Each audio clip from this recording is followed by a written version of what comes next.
भारत में अब यह 3 नए आपराधिक कानून लागू होंगे। 1 जुलाई यानी आज से काफी कुछ बदलने जा रहा है।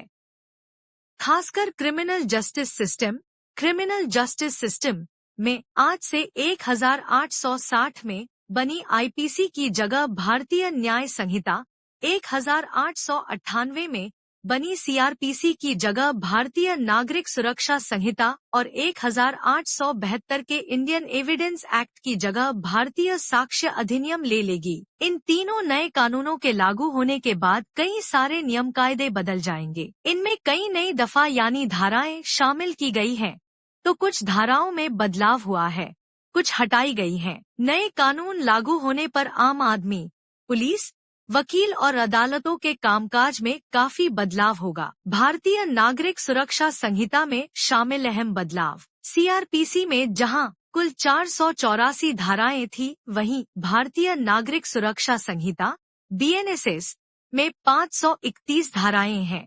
इसमें ऑडियो वीडियो यानी इलेक्ट्रॉनिक तरीके से जुटाए जाने वाले सबूतों को प्रमुखता दी गई है। वहीं नए कानून में किसी भी अपराध के लिए जेल में अधिकतम सजा काट चुके कैदियों को प्राइवेट बॉन्ड पर रिहा करने का प्रावधान है। कोई भी नागरिक अपराध के क्रिमिनल जस्टिस सिस्टम सिलसिले में कहीं भी 0 एफआईआर दर्ज करा सकेगा। एफआईआर होने के 15 दिनों के भीतर उसे ओरिजिनल जुरिडिक्शन यानी जहां का मामला है वहां भेजना होगा। पुलिस ऑफिसर या सरकारी अधिकारी के खिलाफ मुकदमा चलाने के लिए 120 दिन में संबंधित अथॉरिटी से इजाजत मिलेगी। अगर नहीं मिली तो उसे ही सैंक्शन मान लिया जाएगा। एफआईआर के 90 दिनों के भीतर दाखिल करनी होगी चार्जशीट। नए कानून में एफआईआर के 90 दिनों के भीतर दाखिल करनी होगी चार्जशीट दाखिल करनी होगी। चार्जशीट दाखिल होने के 60 दिनों के भीतर कोर्ट को आरोप तय करने होंगे। इसके साथ ही मामले की सुनवाई पूरी होने के 30 दिनों के भीतर जजमेंट देना होगा। जजमेंट दिए जाने के बाद 7 दिनों के भीतर उसकी कॉपी मुहैया करानी होगी। पुलिस को हिरासत में लिए गए शख्स के बारे में उसके परिवार को लिखित में बताना होगा। ऑनलाइन भी सूचना देनी होगी। 7 साल या उससे ज्यादा सजा वाले मामले में विक्टिम को सुने बिना वापस नहीं किया जाएगा। थाने में कोई महिला सिपाही भी है तो उसके सामने पीड़िता के बयान दर्ज कर पुलिस को कानूनी कार्रवाई शुरू करनी होगी। किन मामलों में नहीं कर सकेंगे अपील? भारतीय नागरिक सुरक्षा संहिता की धारा 417 में बताया गया है कि किन मामलों में सजा मिलने पर ऊपरी अदालत में उसके खिलाफ अपील नहीं की जा सकती। अगर हाई कोर्ट से किसी दोषी को 3 महीने या उससे कम की जेल या 3,000 रुपए तक का जुर्माना या दोनों की सजा मिलती है, तो इसे ऊपरी अदालत में चुनौती नहीं दी जा सकती। आईपीसी में धारा 376 थी, जिसके तहत 6 महीने से कम की सजा को चुनौती नहीं दे सकते थे। यानी नए कानून में थोड़ी राहत दी गई है। इसके अलावा अगर सेशन कोर्ट से किसी दोषी को 3 महीने या उससे कम की जेल या 200 रुपए का जुर्माना या दोनों की सजा मिलती है, तो इसे भी चुनौती नहीं दे सकते। वहीं अगर मजिस्ट्रेट कोर्ट से किसी अपराध में 100 रुपए का जुर्माने की सजा सुनाई जाती है, तो उसके खिलाफ भी अपील नहीं की जा सकती। हालांकि अगर किसी और सजा के साथ साथ भी यही सजा मिलती है, तो फिर इसे चुनौती दी जा सकती है। कैदियों के लिए क्या कुछ बदला? जेल में बढ़ती कैदियों की संख्या के बोझ को कम करने के मकसद से भारतीय नागरिक सुरक्षा संहिता में एक बड़ा बदलाव किया गया है। कानून की धारा 479 में प्रावधान किया गया है कि अगर कोई अंडर ट्रायल कैदी अपनी 1/3 से ज्यादा सजा जेल में काट चुका है, तो उसे जमानत पर रिहा किया जा सकता है। हालांकि ये राहत सिर्फ पहली बार अपराध करने वाले कैदियों को ही मिलेगी। ऐसे कैदियों को जमानत नहीं दी जाएगी जिन्होंने उम्रकैद की सजा वाले अपराध किए हों।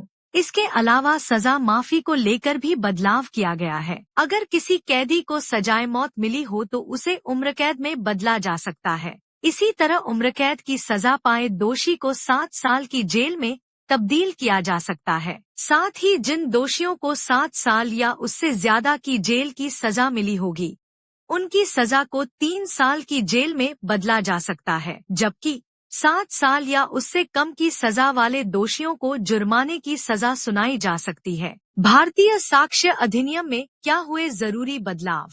भारतीय साक्ष्य अधिनियम (BSA) में कुल 170 धाराएं हैं। अब तक इंडियन एविडेंस एक्ट में कुल 167 धाराएं थी। नए कानून में 6 धाराओं को निरस्त किया गया है। इसमें 2 नई धाराएं और 6 उपधाराओं को जोड़ा गया है। गवाहों की सुरक्षा के लिए भी प्रावधान है। तमाम इलेक्ट्रॉनिक सबूत भी कागजी रिकॉर्ड की तरह ही कोर्ट में मान्य होंगे। इसमें ईमेल, सर्वर लॉग, स्मार्टफोन और वॉइस मेल जैसे रिकॉर्ड भी शामिल हैं। महिलाओं व बच्चों से जुड़े अपराध। महिलाओं व बच्चों से जुड़े अपराधों में धारा 63 से 99 तक रखा गया है। अब दुष्कर्म को धारा 63 से परिभाषित किया गया है। रेप की सजा को धारा 64 में बताया गया है। इसके साथ ही गैंगरेप के लिए धारा 70 है। सेक्सुअल हरासमेंट का अपराध धारा 74 में परिभाषित किया गया है। नाबालिग से रेप के मामले या गैंगरेप के मामले में अधिकतम फांसी की सजा का प्रावधान किया गया है। धारा 77 में स्टॉकिंग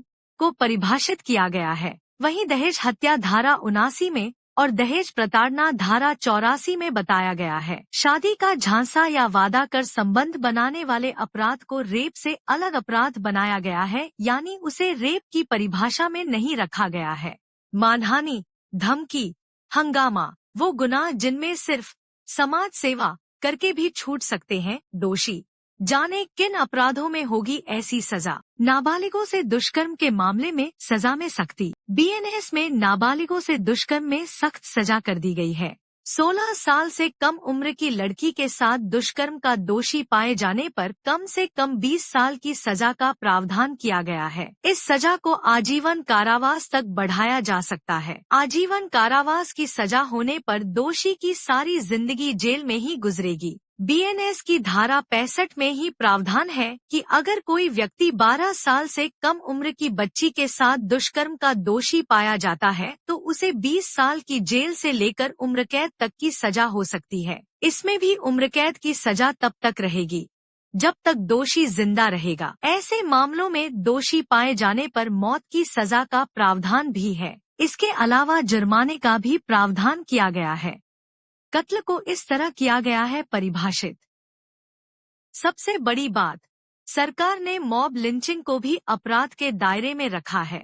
शरीर पर चोट करने वाले अपराधों को धारा 100 से 146 तक परिभाषित किया गया है। मर्डर के लिए सजा धारा 103 में बताई गई है।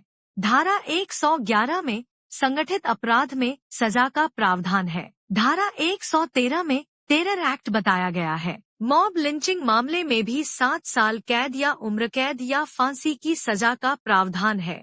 मैरिटल रेप के लिए क्या है? 18 वर्ष से ज्यादा उम्र की पत्नी के साथ जबरन संबंध बनाए जाते हैं तो वह रेप नहीं माना जाएगा। शादी का वादा कर संबंध बनाने को रेप की कैटेगरी से बाहर कर दिया गया है। इसे धारा 69 में अलग से अपराध बनाया गया है। इसमें कहा गया है कि अगर कोई शादी का वादा कर संबंध बनाता है और वह वादा पूरा करने की मंशा नहीं रखता है या फिर नौकरी का वादा कर या प्रमोशन का वादा कर संबंध बनाता है तो दोषी पाए जाने पर अधिकतम 10 साल कैद की सजा हो सकती है। आईपीसी में यह रेप के दायरे में था, राजद्रोह की धारा नहीं। भारतीय न्याय संहिता में राजद्रोह से जुड़ी अलग धारा नहीं है। आईपीसी 124 राजद्रोह का कानून है। नए कानून में देश की संप्रभुता को चुनौती देने और अखंडता पर हमला करने के खिलाफ जैसे मामलों को धारा 147 से 158 में परिभाषित किया गया है। धारा 147 में कहा गया है कि देश के खिलाफ युद्ध छेड़ने पर दोषी पाए जाने पर फांसी या उम्रकैद होगी। धारा 148 में इस तरह की साजिश करने वालों को उम्रकैद और हथियार इकट्ठा करने या युद्ध की तैयारी करने वालों के खिलाफ धारा 149 लगाने का प्रावधान है। धारा 152 में कहा गया है कि अगर कोई जानबूझकर लिखकर या बोलकर या संकेतों से या इलेक्ट्रॉनिक माध्यम से प्रदर्शन करके ऐसी हरकत करता है जिससे कि विद्रोह फूट सकता हो, देश की एकता को खतरा हो या अलगाव और भेदभाव को बढ़ावा देता हो तो ऐसे मामले में दोषी पाए जाने पर उम्रकैद या फिर 7 साल की सजा है। मेंटल हेल्थ, मानसिक स्वास्थ्य को नुकसान पहुंचाने क्रूरता माना गया है। इसे धारा 85 में रखा गया है। इसमें कहा गया है कि अगर किसी महिला को आत्महत्या के लिए उकसाने के लिए कार्रवाई होती है तो वह क्रूरता के दायके में आएगी। अगर महिला को चोट पहुंचाई जाती है या उसके जीवन को खतरा होता है तो या फिर हेल्थ या फिजिकल हेल्थ को खतरे में जाता है तो दोषी को 3 साल की सजा मिलने का प्रावधान है। संगठित अपराध, इन्हें धारा 111 में रखा गया है। इसमें कहा गया है कि अगर कोई शख्स ऑर्गेनाइज्ड क्राइम सिंडिकेट चलाता है, कॉन्ट्रैक्ट किलिंग करता है, जबरन वसूली करता है या आर्थिक अपराध करता है तो दोषी को फांसी या उम्र कैद हो सकती है। चुनावी अपराध की धारा, चुनावी अपराध को धारा 169 से 177 तक रखा गया है। संपत्ति को नुकसान, चोरी, लूट, डकैती आदि मामले को धारा 303 से 334 तक रखा गया है। मानहानि का जिक्र धारा 356 में है। धारा 377 नए बिल में धारा 377 यानी अप्राकृतिक यौनाचार को लेकर कोई प्रावधान साफ नहीं किए गए हैं। हालांकि सुप्रीम कोर्ट ने बालिगों द्वारा बनाए गए यौन संबंधों को अपराध के दायरे से बाहर कर दिया था। महिला के साथ अप्राकृतिक यौनाचार रेप के दायरे में है, लेकिन बालिग पुरुष की मर्जी के खिलाफ और पशुओं के साथ अप्राकृतिक यौनाचार पर बिल में प्रावधान नहीं है। नए कानूनों में क्या है आतंकवाद? अब तक आतंकवाद की कोई परिभाषा नहीं थी, लेकिन अब इसकी परिभाषा है। इस कारण अब कौन सा अपराध आतंकवाद के दायरे में आएगा, ये निश्चित हो गया है। भारतीय न्याय संहिता की धारा 113 के मुताबिक जो कोई भारत की एकता, अखंडता और सुरक्षा को खतरे में डालने, आम जनता या उसके एक वर्ग को डराने या सार्वजनिक व्यवस्था को बिगाड़ने के इरादे से भारत या किसी अन्य देश में कोई कृत्य करता है तो उसे आतंकवादी कृत्य माना जाएगा। आतंकी कृत्य में क्या क्या जोड़ा? आतंकवाद की परिभाषा में आर्थिक सुरक्षा शब्द को भी जोड़ा गया है। इसके तहत अब जाली नोट या सिक्कों की तस्करी या चलाना भी आतंकवादी कृत्य माना जाएगा। इसके अलावा किसी सरकारी अफसर के खिलाफ बल का इस्तेमाल करना भी आतंकवादी कृत्य के दायरे में आएगा। नए कानून के मुताबिक बम विस्फोट के अलावा बायोलॉजिकल, रेडियोएक्टिव, न्यूक्लियर या फिर किसी भी खतरनाक तरीके से हमला किया जाता है जिसमें किसी की मौत या चोट पहुंचती है तो उसे भी आतंकी कृत्य में गिना जाएगा। आतंकी गतिविधि के जरिए संपत्ति कमाना भी आतंकवाद। इसके अलावा देश के अंदर या विदेश में स्थित भारत सरकार या राज्य सरकार की किसी संपत्ति को नष्ट करना या नुकसान पहुंचाना भी आतंकवाद के दायरे में आएगा। अगर किसी व्यक्ति को पता हो कि कोई संपत्ति आतंकी गतिविधि के जरिए कमाई गई है, उसके बावजूद वो उस पर अपना कब्जा रखता है, तो इसे भी आतंकी कृत्य माना जाएगा। भारत सरकार, राज्य सरकार या किसी विदेशी देश की सरकार को प्रभावित करने के मकसद से किसी व्यक्ति का अपहरण करना या उसे हिरासत में रखना भी आतंकवादी कृत्य के दायरे में आएगा। गिरफ्तारी से कस्टडी तक बदलेंगे नियम, इन मामलों में हथकड़ी लगा सकेगी पुलिस। जाने 1 जुलाई से क्या क्या बदल जाएगा। दया याचिका पर भी बदला नियम। मौत की सजा पाए दोषी को अपनी सजा कम करवाने या माफ करवाने का आखिरी रास्ता दया याचिका होती है। जब सारे कानूनी रास्ते खत्म हो जाते हैं तो दोषी के पास राष्ट्रपति के सामने दया याचिका दायर करने का अधिकार होता है।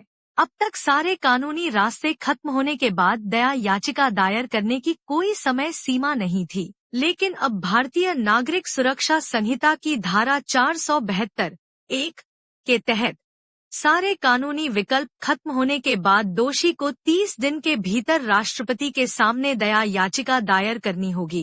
राष्ट्रपति का दया याचिका पर जो भी फैसला होगा उसकी जानकारी 48 घंटे के भीतर केंद्र सरकार को राज्य सरकार के गृह विभाग और जेल के सुपरिंटेंडेंट को देनी होगी। किन अपराधों में मिलेगी कम्युनिटी सर्विस की सजा? धारा 202, कोई भी सरकारी सेवक किसी तरह के कारोबार में शामिल नहीं हो सकता। अगर वो ऐसा करते हुए दोषी पाया जाता है तो उसे 1 साल की जेल या जुर्माना या दोनों की सजा या फिर कम्युनिटी सर्विस करने की सजा मिल सकती है।